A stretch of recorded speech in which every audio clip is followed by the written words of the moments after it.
Hey, podcast listeners here at Honey Bee Obscura. I'm Jim Tew with Anne Frey from Better Bee. And we're going to be visiting with you today if you'll have us visit. And we want to discuss with you some of the decision-making that goes into buying and hauling packages once you go pick them up. And are you up for that? We're not going to go into great detail, but are you up for that? I'm up for it. I'm ready to start thinking about spring. I am too.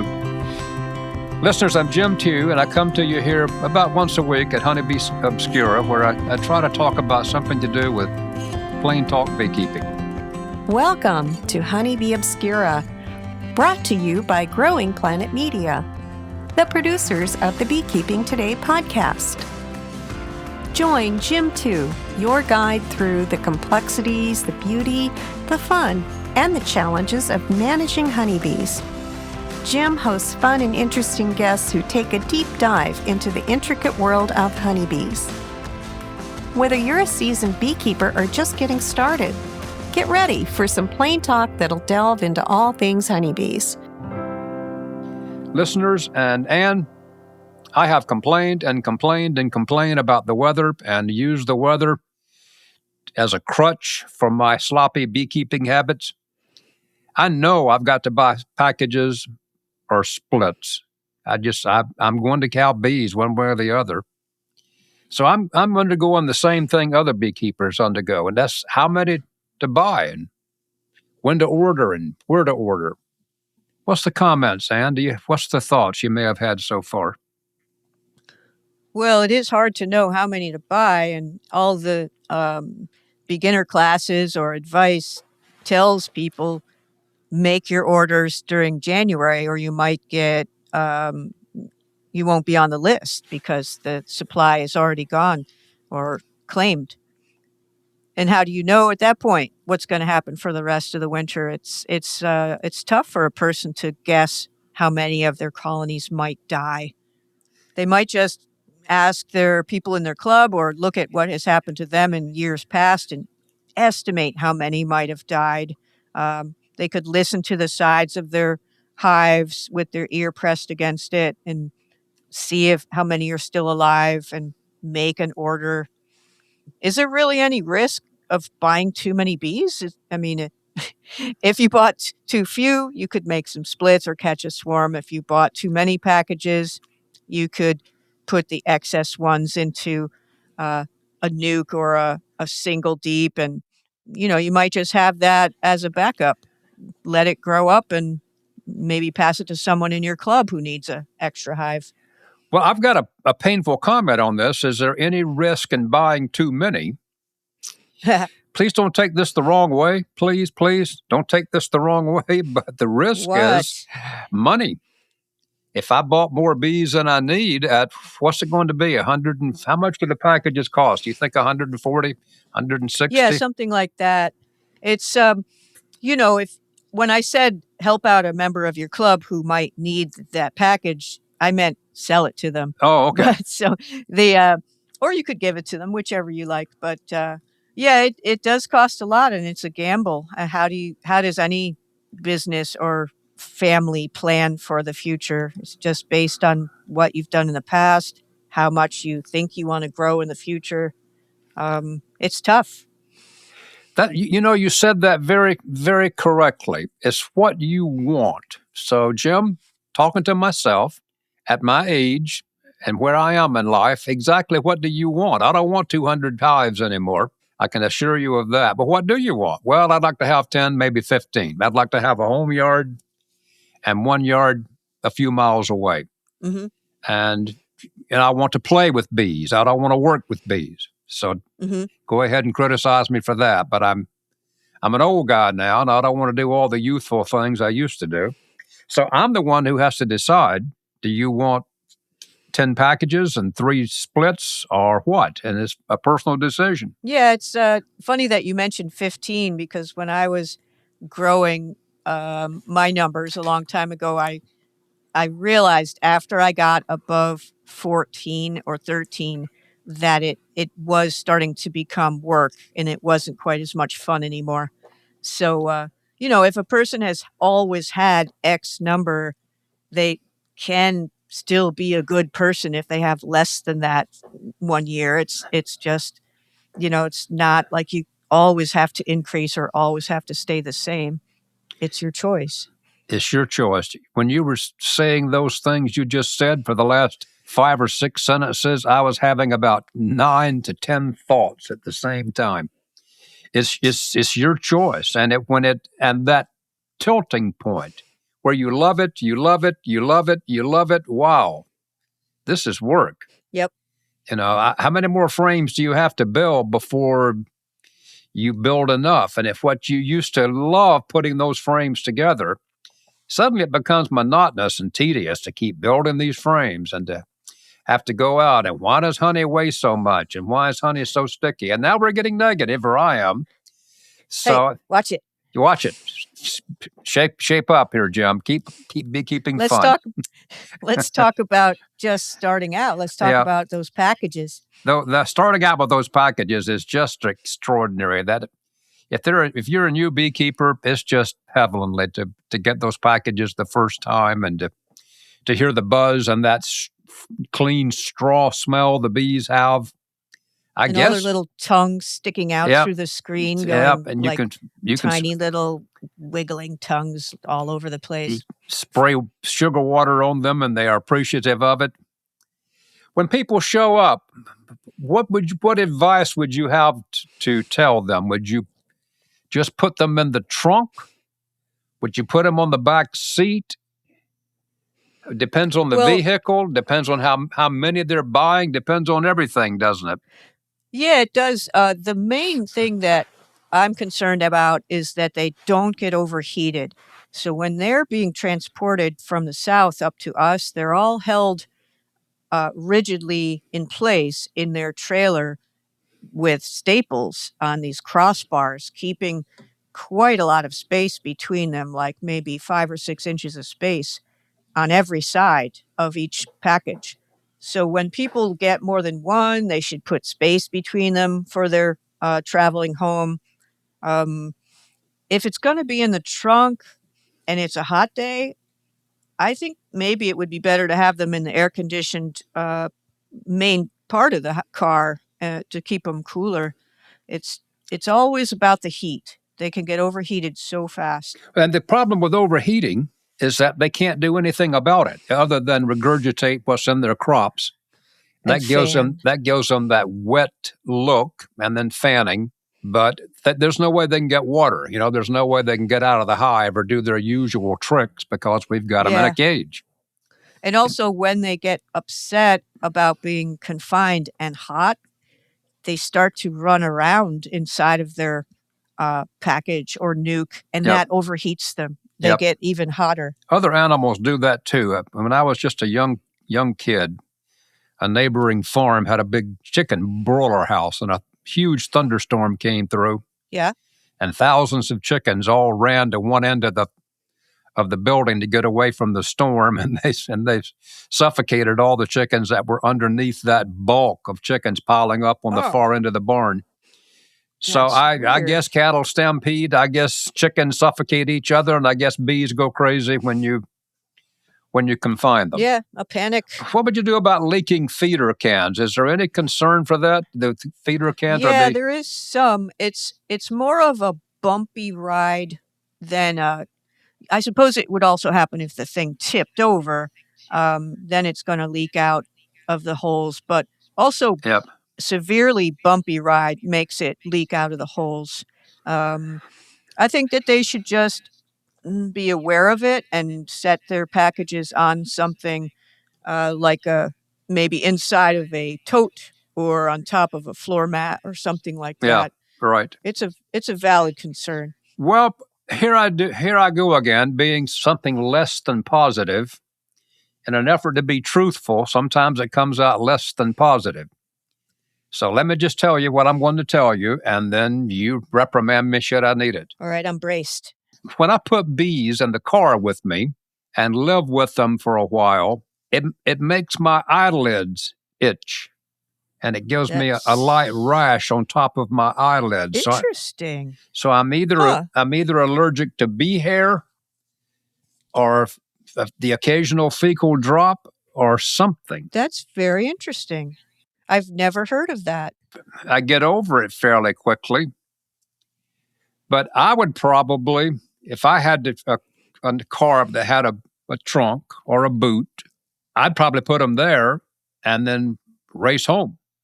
And Yeah. maybe stop and open the door and be sure that they're still okay and Open it. Yeah. prop I've never them up. heard of that, Jim. That's very valid concern if that happens, and I'm going to include that in details about putting bees in cars. The people are usually worried about bees that might still be crawling on the outside of the package. They're worried about them getting loose if there's a car accident or something like that. And you should definitely brush off the package with a bee brush before plunking them into the person's car. But it's probably one of two reasons ever to use a bee brush. Yeah. But a pickup truck uncovered right up front in the open bed is really the best, and uncovered in the sense of the wind can get to them. You don't want them to be baking in the sun on the way home, but the cool wind of travel is going to help them a lot.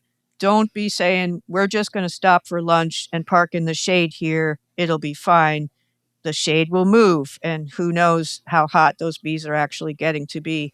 Just get yourself home. You said race home, drive home normally. How about, and get those bees in the Yep. shade in your house, in your basement, install them later in the afternoon. Now you're making me defensive. I didn't mean like break the law speeding home. Oh, But it sounded like you were going crazy on your No, drive home. stop saying that. I was not going crazy. I was just getting home expeditiously. Without stopping for a long leisure lunch and being glad that Right. my bees finally came in. Right. But yeah, it's not done once you're pulling away from the place where you got your bees. You're Nope. still taking There's- care of them until they're in the hive. And then after that, Kim used to say that there was a tail light guarantee. What's that? That package and that queen was guaranteed as long as the seller could see your tail lights. So I like that. when you're I out, like that. when you're out of sight, those are your bees. So if you want to pull off at the diner and spend an hour there having a lunch, it's your bees, your responsibility. There's no going back to the cellar. Yeah, it's so frustrating to have a customer buy nukes or packages, and though as we put them in their vehicle, we explain that's too many to put in that space, or Yep. you need airspace between these. That's not going to work. And they go, it'll be fine. And then later on, we get a call from that very same customer saying, you sold me terrible looking bees. Half of them are dead. And No. it's just like we actually keep records now of situations where a handout included a weird conversation like that, because we're wondering, are they going to call us back and complain about the state of the bees later? It's just like, I'm also a bicyclist, Jim, and I have never been hit by a car, even though I've gone across the country multiple times, and I attribute my success to never being cocky. And I think that a lot of these issues with the beekeepers who do things that are ill-advised is that they're just cocky. Are ignorant. Well, never mind. I'll take that word back. I shouldn't have Don't said be that. cocky. Let's My just motto go. is don't be cocky. Let's just go with the cocky. That's a better word than the one I was about to use. Let me just say uninformed. They don't know if they're being cocky because they're uninformed. Okay. Let's take a break before I embarrass myself anymore and hear from our sponsor. For more than 45 years, Better Bee has proudly supported beekeepers by offering high-quality, innovative products, providing outstanding customer service, many of our staff are beekeepers themselves, and sharing education to help beekeepers succeed. Based in Greenwich, New York, Better Bee serves beekeepers all across the United States. Whether you're just getting started or a seasoned pro, Better Bee has the products and experience to help you and your bees succeed. Visit betterbee.com or call 1-800-632 3379. Better Bee, your partners in better beekeeping. Well, we've talked about packages and hauling packages and keeping them cool, whatever it takes. If you get, I don't know, you get stuck in a car jam and your engine quits or whatever. You got to do whatever it Yeah. takes. If you have to unload them by the interstate, I mean, and you got to keep in mind, I'm off the subject, but if you're working with bees, the public may not always rush up to give you a helping hand if they see you unloading 30,000 bees and you're the bee guru. Yeah. So what happens if you're going down the highway and you get a flat tire or something bad happens and you're exposed in the sun? Do you unload and trek them all across the grass to the tree line and put them in the shade? Yes, you do. Yes, you do.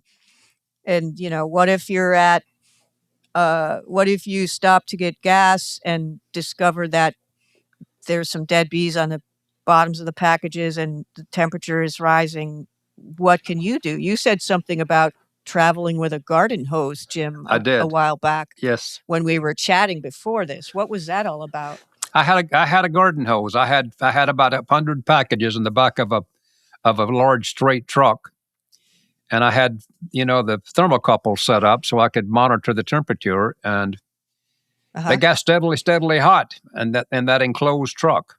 And I was afraid to open the doors. I mean, you made a reference to coming back home with the doors up. One time, yeah. But I didn't. I had other equipment. I had hand trucks and other equipment, and I couldn't have that falling out of the truck. So I bought ice at first. Well, you can't buy enough ice to really accomplish anything. So I began to use the water hose. You got to go in, make friends. Hi, how's it going? Any chance that I could get up to a water spigot here and turn this truck around and hose them down and then get in the truck and a cloud of dust and a hearty hi-ho silver and off you do go again till the temperature rises. And I got them home. So were you sprinkling the truck or the packages? I was sprinkling the packages in the truck. It right. had the little hand sprayer on it. I was just wetting everything, trying to raise the humidity and to wet the packages enough for the bees to get some water. You don't flood them. Yeah. You don't go crazy and just hose them down like something I guess the fire department would do. You just lightly just give them a good wetting, good damping, and that's it. So then it evaporates. It's like a person putting water all over their face and head. And then evaporation, it's getting cooler more easily. Well, that was a big load of packages. And the one you referred to, I was traveling with someone who was getting some hundreds, and he had rented a U-Haul trailer enclosed. And I was thinking later on, it really would have been much better to use an open bed trailer. And definitely if someone's taking a long trip with a lot of bees, they should have an open bed trailer or truck, not something enclosed. We were doing this the first time, and we just decided to have the back door of this U-Haul trailer wide open all the way home. And the packages stayed put because they were all stapled onto their bars, which were attached to the walls of the trailer. Yep. And it was very sturdy, but whenever we stopped, the wide open back door didn't do all that was necessary. You could see the device with the heat record on it just rocketing upwards while we pumped full of gas and zoomed away again. It would go back down again. And listeners, Anne and I were talking, trying to get our thoughts together to talk to you. And you made an interesting comment, Anne, I'd like for you to repeat here. And that's when you were looking at the packages, you kind of leaned over into the U-Haul trailer and you were hit by a rush of heat. Yeah, it was just poking my face in. Basically, I wanted to see them. I wanted to maybe see if their syrup was making pools on the bottom from our bumpy ride or something. And just getting my face past the edge of the door, which was like 6 inches, it was so much hotter in there. And it was stunning to see that difference. There's a lot of energy those bees are putting out when they're running and concerned. They're little heat generators, and they have high metabolisms. And as you and I have said, and if not in this podcast and others, if they don't have access to water and you overheat them, all they can do is, after they've regurgitated and fanned and whatever, the next step is to overheat. I've noticed the drones die first. When I would have packages that almost died, the drones would always die first. I have no idea what that means, but I'll just put that out there. I don't know if there's in some way weaker or larger body mass or what's going on. I have a question about that. The bees vomiting up their nectar or their syrup that they had. Is that a technique or a strategy, or is it just that they were getting so hot that they threw up? That's an interesting way to word that question. And now I'm second guessing, since I've been trained to second guess everything. I was always told that was a cooling effort, that they were using any liquid they had to cool themselves, particularly their heads. A lot of different things could have evolved. And, if you puke up all your syrup or nectar and you live, then your genes get passed on. I don't know. I guess. But I'd never thought about what you said. Is the heat make them sick? And almost anthropomorphically speaking, in a human way, if you go run like crazy. I ate a big cinnamon roll one morning and then went to a track meet. And then a couple of hours later, I scattered cinnamon roll all around that oval down there. So is that the kind of thing that the bees are doing? Are they better? Can they withstand heat if they, I don't know. I was told that they're wetting themselves down, particularly their head, to try to get rid of that extra heat that they're overpowered with. Interesting. Well, I know, like, when they're thickening up nectar, they can put a big drop of nectar out and kind of hold it under their head by their neck with their tongue on the front edge of that ball of nectar. So maybe it starts out by something like that, and then it just gets messy. Or more and more and more of them do it, and it turns into regurgitating too much. We're getting into this pukey rabbit hole here. Yeah. No, you are. I'm not doing it. You are. I'm curious. Oh, it is. When this is all over, you and I both will look it up to see if that's what's happening. We're out of time again. Okay. And I still don't know exactly how many packages to buy. I guess I want to know how much money.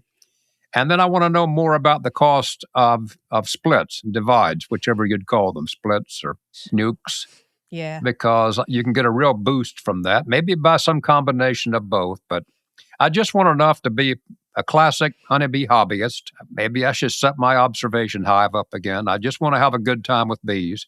I don't really want to have to work a lot. Is that okay? That's okay. Please tell me it is. If you want to, it's okay. It's okay.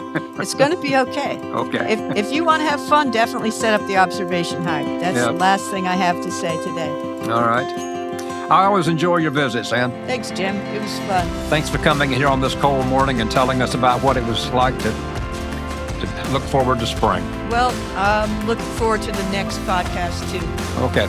Bye-bye to you. Bye-bye to the listeners. I'm Jim telling everybody bye. See you later.